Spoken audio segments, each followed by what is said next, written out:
Oye, gracias a la organización por invitarnos, que si queréis empezamos ya, así le metemos dinamismo. Tenía una pequeña introducción que no va a ser nada nuevo para vosotros, pero bueno, todos en la sala saben y nosotros hemos sufrido que vivimos una época intensa en ciberataques que afectan a nuestros sistemas y sobre todo a nuestras cuentas de resultados, ¿no? Estábamos hablando aquí atrás de casos en los que hay una interrupción del negocio evidente que termina afectando en la cuenta de resultados de la empresa que lo sufre. Centrémonos ahí, ¿no? En hablar del impacto económico real de un incidente, de los instrumentos de sostenibilidad empresarial, de cómo calcular este impacto, de demostrarlo, del retorno en invertir en protección digital, ¿no? Y bueno, os presento, no hace falta porque estáis aquí, os conocen todos, pero bueno, David Santana de RIS Media, Rafa Ortiz de Arch y Jaime Morales de Civerso. Yo creo que lo más rico, que es lo que estábamos hablando atrás, es que interactuéis entre vosotros lo que consideréis, ¿vale? Yo lanzo la pregunta dirigida, pero cortaros e interactuar, que yo creo que es lo más rico para todos los que nos escuchan. Y la pregunta, la primera, y sin nadie, pero empezamos por ti si quieres, ¿cuál es el verdadero coste de un ciberataque a día de hoy? ¿Cómo se puede cuantificar? ¿En tiempo, en levantar los sistemas, en la inversión, en recurrir equipo para que nos ayude? Bueno, yo creo que aquí el coste va a ir un poco en función de cada empresa, de la actividad que desarrollen, un poco lo que tú acabas de decir, ¿no? El tiempo, el tener bien definido cuáles son aquellos sistemas críticos que tenemos que levantar lo antes posible para poder funcionar. Posiblemente una empresa que tiene un carácter comercial, que pueda hacer los pedidos a mano, pues mañana mismo siga haciendo pedidos a mano, ¿no? Después hay que gestionarlo internamente, ¿no?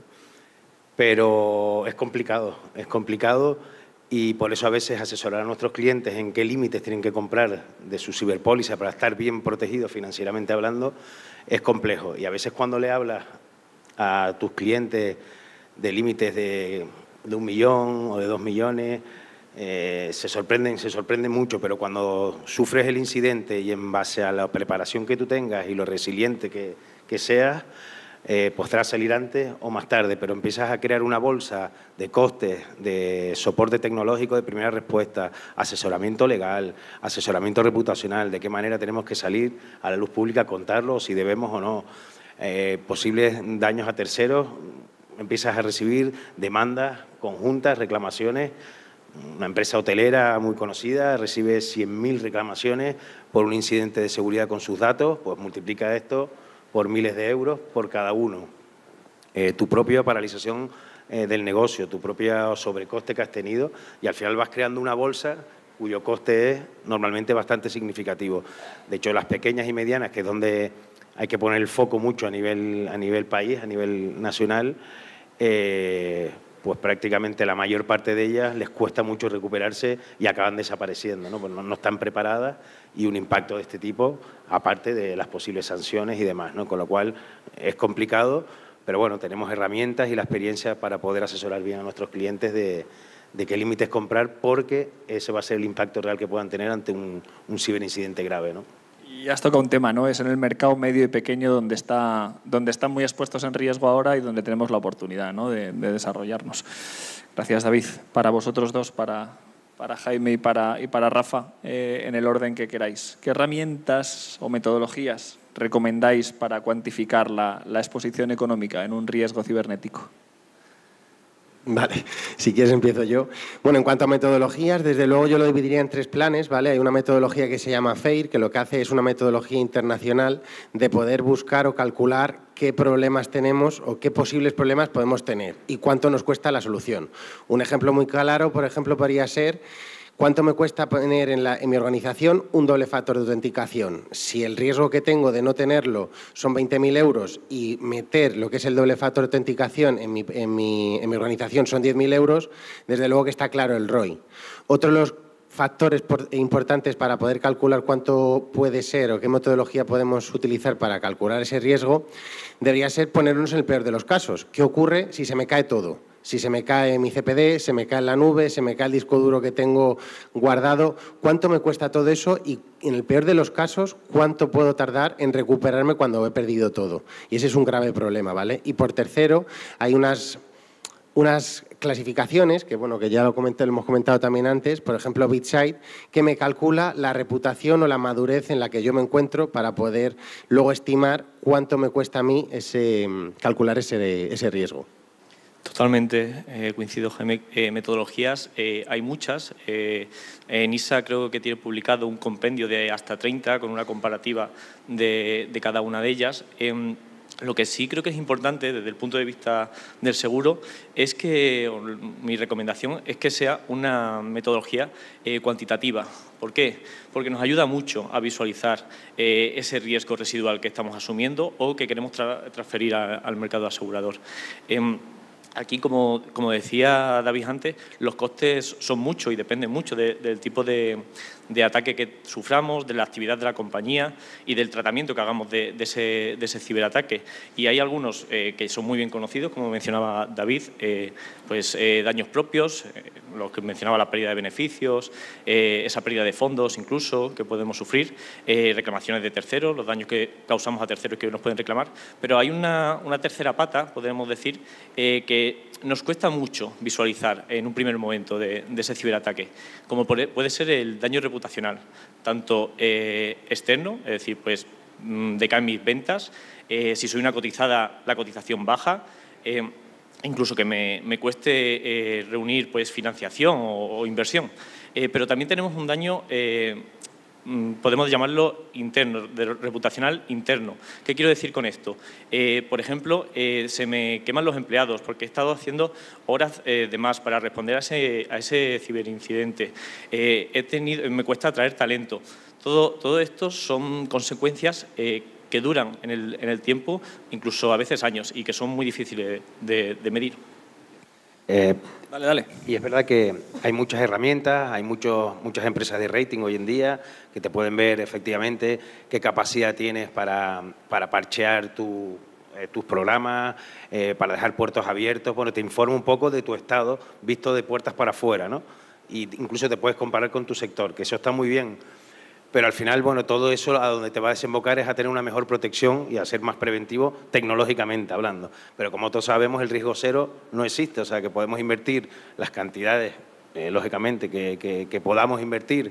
Cada vez dotamos más presupuesto en todas las empresas en tecnología y en prevención. Pero bueno, al final el día va a llegar, lo comentamos antes, ¿no? Hay dos tipos de empresas, la que ya ha sufrido el incidente y la que lo va a sufrir. Con lo cual, estar lo mejor preparado tecnológicamente, basadas en herramientas, en rating, es perfecto.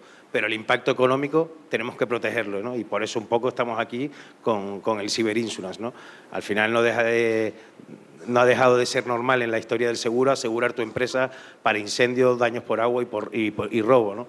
Pues igual o incluso con mayor riesgo ahora, invertir, no gastar, sino invertir en una protección financiera, en un ciberseguro, lógicamente. Y ahí, perdona David, justo como el riesgo cero no existe, podemos implementar muchas medidas. Siempre vamos a tener un riesgo residual que podemos transferir a este ciberseguro. También a la hora de evaluar costes es importante a veces tener en cuenta la franquicia, ya que igual estamos asumiendo o queremos tener la franquicia más baja, lo cual implica un coste. Igual ese coste lo podemos destinar a comprar más límite, asumiendo esa parte del riesgo de más frecuencia y estar más preparado ante un gran evento con impacto.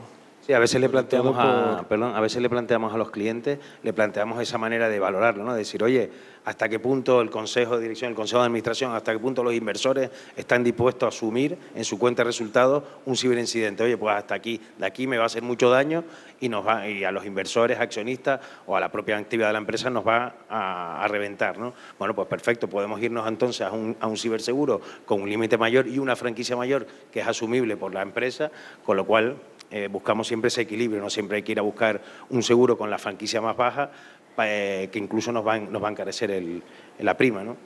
Sí, también comentar que no se nos olvide el detalle que podemos contratar el mejor servicio, el mejor producto, tener un Ferrari en la puerta y luego el problema lo tengo porque me he dejado las llaves del Ferrari en el suelo. Es decir, que ya no solo es que tenga el mejor producto de todos, sino que también el riesgo, donde el riesgo cero desde luego no existe y muchas veces el riesgo está en lo que está entre el teclado y la silla, es decir, lo que es el ser humano, ¿vale? Que al final también es súper interesante para reducir el riesgo, ese proceso de concienciación, esos modelos de phishing como como comentaban en la mesa anterior, para poder concienciar a los empleados, no solo al ejército de seguridad de mi compañía, sino también que todos somos un pequeño eslabón de la cadena que puede ser el más débil y por donde puede entrar ese ciberataque. Por lo tanto, eso creo que es también importante comentar. Sin duda, el nivel usuario es el mayor peligro que tenemos, aunque invertamos mucho dinero en formación. Antes lo hablaba Ramón, creo que era, en hacer ejercicios, por lo menos 4 ejercicios al año de phishing, ejercicios tanto formativos de concienciación a todo el equipo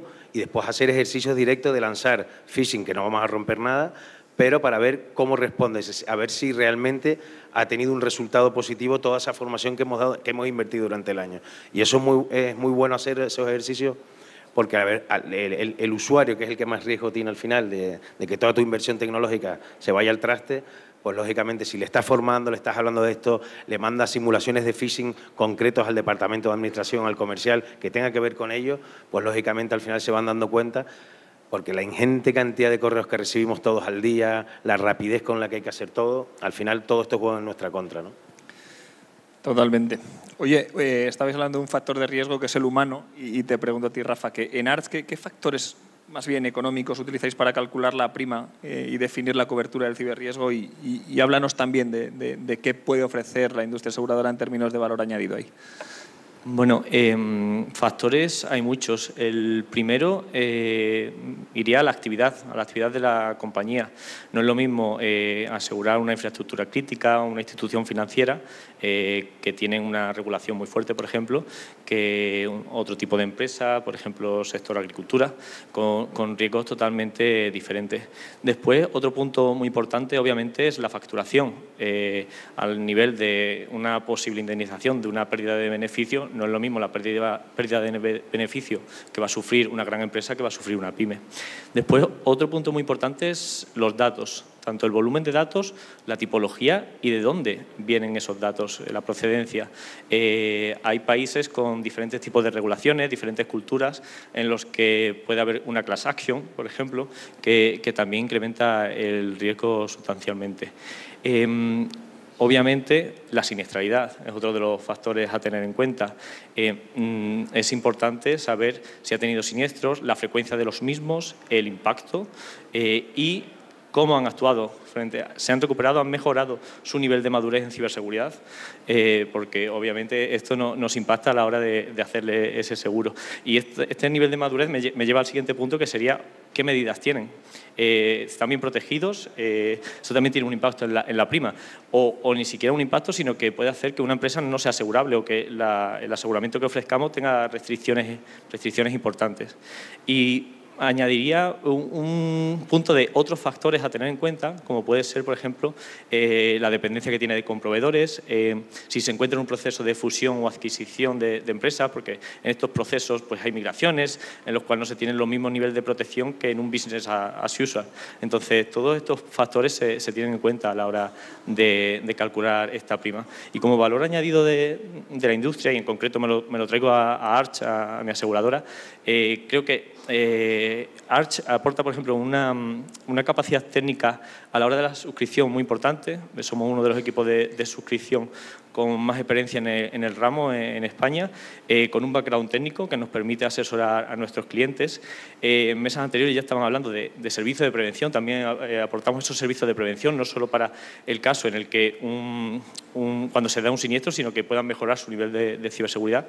Y, obviamente, la promesa que hacemos a nuestros clientes. En el caso de que tengan un siniestro, ¿cómo vamos a responder? ¿Cómo vamos a ayudarles frente a ese siniestro? Y aquí lo diferenciaría en 2 ámbitos. El panel de respuesta que tenemos con proveedores de máximo nivel y experiencia demostrada.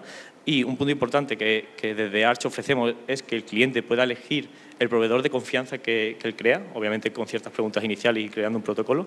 Y, por último, la solidez financiera que Arch Capital Group aporta, siendo una de las mayores aseguradoras a nivel mundial y con unos ratios financieros espectaculares. Tenéis como una especie de libre designación, ¿no?, de proveedores de recursos. ¿Ibas a decir? Sí, justo iba a aportar a lo que comentaba el compañero. Uno de los datos que son reales, cuando una empresa tiene un equipo de incident response, ¿vale?, que está preparado para incidentes y ha hecho pruebas de TTX, ¿vale?, que son pruebas donde simulas que has recibido esa catástrofe total, donde pues, me han metido un ransomware, donde puedo probar que realmente ha habido un consejo de administración urgente para poder tomar una serie de decisiones. Ese tipo de empresas que ya tienen una madurez superior reciben, tienen un 60% menos de posibilidades de ataques. Es decir, que, por las estadísticas y por los clientes que nosotros tenemos cuando han sufrido un ciberataque de este estilo, un ransomware, realmente lo primero que preguntamos es: ¿tenéis un equipo de incident response? Y la realidad es que la mayoría no lo tienen, por lo tanto no tienen esa madurez y no están tan preparados para los ataques que reciben, y sobre todo con la nueva era de ataques que viene con la inteligencia artificial, que hablaremos después. Sí, y efectivamente tienen menos probabilidad de ser atacados o de sufrir el incidente, pero sobre todo que si lo sufren, que es muy probable que les pase, poder salir cuanto antes. Esta semana, recientemente, uno de los tantos que tenemos a la semana, lo primero que le preguntamos era si tenían claro, ya estaba el comité montado, si había un comité de dirección, se sabía quién llevaba la voz cantante, si estaban todos los departamentos representados ahí, si sabían qué sistemas críticos había que levantar primero. Bueno, pues todas esas informaciones que supuestamente las tenía que tener, porque era una empresa bastante madura, no lo tenía bien claro y tardaron pues casi un día y medio, 2 días en poder montar ese gabinete de crisis, en tener claro qué es lo que había que levantar urgente. Más o menos se sabía, pero no estaba escrito en ningún lado, ¿no? Entonces, bueno, toda esa madurez, aparte tecnológica, hay que tenerlo. La madurez también implica tener preparado cómo vamos a responder ante un incidente, ¿no? Igual que en la prevención de riesgo, cuando hay un incendio sabemos que bajamos por la escalera de emergencia, se hacen simulacros, pues aquí lo mismo. Permítame que lo vuelva a comparar con los riesgos tradicionales, ¿no? Y son ejercicios que debemos hacer todos o tenerlos como mínimo bien claro para que cuando llegue el día estar preparado, ¿no? Sigo contigo porque me interesa esta pregunta y la voy a hacer más precisa también para que me digas un poco, desde que empezamos a convivir en estas mesas tú y yo hace años, el nivel de madurez que tienen hoy las empresas al ver el ciberseguro como una inversión estratégica y no como un gasto, y desde que empezamos a convivir en estos eventos hace ya varios años, ¿qué nivel de aceptación o de permeabilidad ves que tienen las pymes o las empresas medias en la contratación de ciberseguro, ¿no? Hombre, indudablemente ha crecido muchísimo, muchísimo. Desde el 2020 ahora ha crecido, y no te quiero contar si nos vamos 5 años atrás, del 2015, ¿no? Que era como una travesía en el desierto, ir a empresas incluso cotizadas a contarles esto y que todos pensaban que esto no iba con ellos, ¿no? Bueno, todo eso lo hemos superado. Antes lo comentamos, prácticamente el 99% de las grandes empresas y corporaciones lo tienen resuelto, lo ven como una inversión. Es verdad que van jugando, bueno, en función del apetito y del endurecimiento, ¿no?, de los mercados aseguradores, han ido comprando más límites, han ido... al final, esto no deja de ser una balanza donde hay que equilibrar el encaje de las primas que cobran las compañías aseguradoras y los siniestros que están pagando. Y hasta hace unos años el encaje de primas era muy bajo. Eso tiene que ver directamente con lo que preguntas, ¿no? La madurez empresarial, cómo se ve la protección financiera como una inversión más en tu propia seguridad, en tu propio negocio, en tu propia continuidad de negocio, porque no solo aportamos el coste económico, sino que te acompañamos en paralelo, te acompañan las compañías en paralelo con sus servicios de primera respuesta y de asesoramiento, ¿no? Pero sí, ya indudablemente se ve que el nivel de aceptación y de necesidad, porque ya te llaman para contratarlo, es muchísimo mayor, pero queda un largo recorrido porque todavía tenemos toda la microempresa, pequeña empresa, mediana empresa muy desnuda en ese sentido, con lo cual hay bastante camino. Pero ya vas por la calle y ya todo el mundo sabe, tiene un primo, un hermano, un socio, un amigo, un partner que ha sufrido esto, ¿no?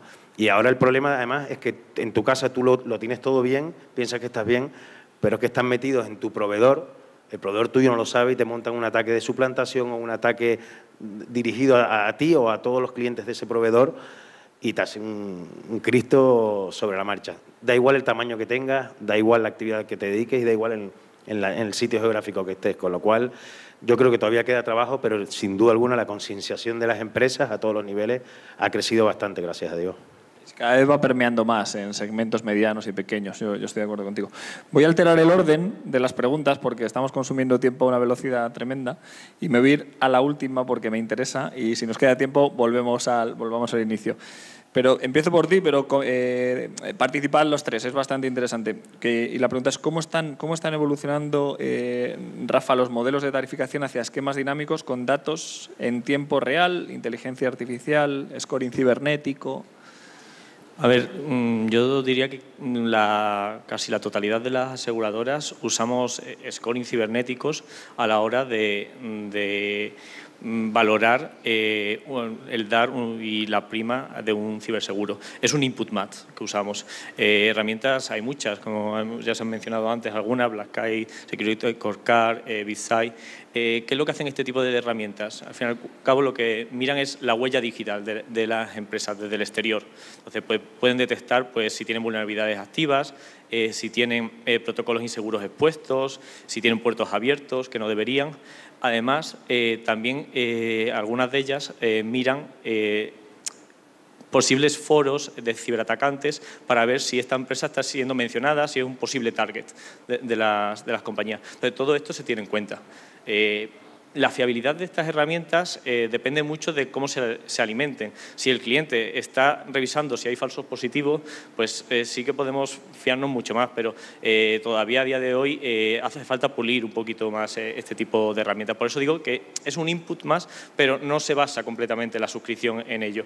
Existen los cuestionarios, la referencia al riesgo, o sea, no deja de ser un input más. A nivel actuarial también se está teniendo en cuenta la inteligencia artificial. Se están introduciendo los modelos para ser capaz de adaptar los modelos actuariales a mayor velocidad frente a nuevos impactos imprevistos. Entonces, sí, tanto en las dos vertientes, en la suscripción como en los modelos actuariales se está teniendo en cuenta.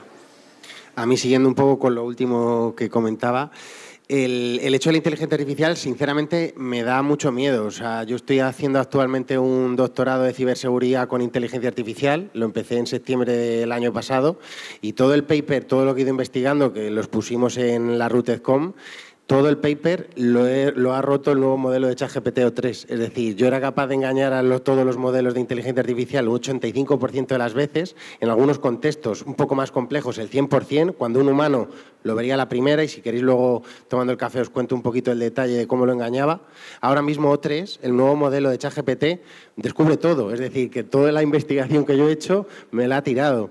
Ahora mismo estamos en unos tiempos que la carrera de la inteligencia artificial es, pues como comentaba antes, ellos van en Ferrari, la inteligencia artificial va en Ferrari y nosotros en una bicicleta. Entonces, es imposible competir y poder pronosticar algo para el futuro, porque al final va tan rápido esos inputs de inteligencia artificial que, desde luego, bajo mi humilde opinión, va a adelantar a cualquier scoring que tenemos a día de hoy día 5 de junio. Mañana no lo sé. Sin hablar mucho de futuro, sino de presente, es verdad que las compañías aseguradoras, con todo lo que ha comentado Rafa ahora mismo, nos ayudan también a nosotros, a los clientes, a nuestros asesorados, a tener algunas herramientas que antiguamente en el ciberseguro no se daban, se contrataba y poco más, y era algo muy estático. Hasta el próximo año revisamos los cuestionarios y volvemos a hacerlo. Pues lógicamente le estamos dando herramientas, escaneo de vulnerabilidades, rating, de todo, incluso mirar si en la dark web sus credenciales pueden estar comprometidas. Todos estos servicios se han incluido en la póliza, no solo para valorar el riesgo para las aseguradoras, sino para nuestros asesorados, poder tener algunas herramientas que durante la anualidad del periodo de seguro, poder tener más información no estática, sino dinámica en cada momento de toda la anualidad. Y, lógicamente, saber las aseguradoras durante todo el año qué es lo que estás haciendo y cómo te has comportado para poder incluso mejorar las condiciones en las renovaciones. Ánimo, Jaime, que te doctoras seguro, ¿eh? Vamos. Nos queda poco tiempo, pero esto me interesa mucho también, porque con la interconexión que hay entre proveedores, clientes, que al final, como hablábamos detrás, ¿no? No sabes por dónde te puede venir, si por un proveedor, si por un cliente, o directo, ¿no? Sí que es interesante si lo detectáis y si el ciberseguro puede considerarse una ventaja competitiva en vez de simplemente una palanca de sostenibilidad a la hora de adjudicaciones de contratos, de ganar cuentas, de que sea un criterio más en el análisis de la adjudicación de un contrato, ¿no? ¿Estáis viendo esto? Hombre, sí se ve, y sobre todo si hablamos ya de contratos internacionales con anglosajones, americanos, ingleses, por supuesto que ya la exigencia del ciberseguro es total. Y es que sería ilógico, no porque me lo exijan, no tenerlo. Acceder a esto y perder un contrato, perder un negocio o tener que indemnizar por un ciberincidente que no estemos protegidos debidamente, se cae de maduro que hay que tenerlo. Pero sí, la exigencia es total. De hecho, ya hace muchos años las grandes empresas y corporaciones usan los ratings que hemos hablado, los usan para controlar su cadena de proveedores críticos. Si no cumples un ratio, una medida, una nota media mínima, te advierten una vez, dos y a la tres cambian de proveedor, porque la paralización de su actividad puede venir directamente por un ciberincidente de un proveedor crítico. Si tengo una fábrica de coches y el que me vende los cristales tiene un ciberincidente, normalmente tiene 2 o 3. Pero si tiene de esa pieza tiene un ciberincidente y le paran durante 3 meses su proceso productivo, al final me va a afectar a mí. Con lo cual vamos controlando a las cadenas de proveedores críticos sin duda, sin duda. Incluso en el tender, ¿no? A la hora de adjudicarlo, que sea un punto de análisis, la cobertura y el nivel de cobertura que pueda tener, ¿no? Justo, como mencionaba David, esta tendencia se ve muy claramente en Estados Unidos. Ahí sí que vemos que empresas privadas para contratar un servicio contigo te van a pedir tener este ciberseguro y unas cantidades en ciertos casos importantes. Y cada vez más vemos esta tendencia a venir a Europa y a España en concreto. O sea que totalmente de acuerdo. Pero no es la única ventaja competitiva que nos ofrece el ciberseguro. Al fin y al cabo, lo mencionaba David antes, si tengo un ciberincidente, hay un estudio que dice, de Google, si no recuerdo mal, que el 60% de las pymes europeas a los 6 meses de sufrir ese ciberincidente cierran. Entonces, obviamente, contar con un ciberseguro hace que te puedas recuperar. Y no solo pymes. Hemos visto últimamente, en estos últimos meses, como varias empresas del sector retail, tanto en UK como en Europa, han sufrido ciberincidentes importantes. Y aquí, obviamente, las consecuencias se pueden ver en el balance financiero incluso años después. Entonces, contar con un ciberseguro es totalmente una ventaja competitiva. Si me permitís la última respuesta. Estamos time out, pero me gustaría estar en contra de mis compañeros por dar otra opinión, pero estoy 200% de acuerdo con David y Rafa. Y realmente yo creo que ya no es que sea un tema competitivo diferencial, sino como ocurre ahora mismo, por ejemplo, aquí en España, la administración pública, la mayoría de las compañías exigen, a las compañías que se van a presentar a la licitación, exigen tener la ISO 27001 o el Esquema Nacional de Seguridad a nivel categoría media o categoría alta. Yo creo que el siguiente paso es que las compañías tengan un ciberseguro obligatoriamente para dar esa confianza tanto en la administración pública como en los clientes del sector asegurador en este caso o clientes finales de otros sectores. A pesar que la administración pública, casi toda, está como está, pero te lo exigen a ti al final, ¿no? Pero bueno, han sufrido ataques con sistemas operativos descatalogados, sin soporte. Bueno, todos sabemos, no hay que nombrarlo, y después, bueno, nos los exigirán a nosotros, pero bueno, ellos también tienen que hacer un gran esfuerzo en ponerse la pila en ciberseguridad. En mirarse. Bueno, pues oye, sí que estamos time out por terminar. Yo creo que por dejar una frase, el ciberseguro ha dejado de ser un elemento técnico para convertirse en un elemento estratégico dentro de las empresas a las que asesoramos y aseguramos o les prestáis servicios, ¿no? Yo creo que esto ha quedado más que claro y yo creo que como conclusión es bueno que nos lo llevemos nosotros y la sala. Muchas gracias a los tres y también a vosotros por organizarlo. Gracias. Muchas gracias. Muchas gracias.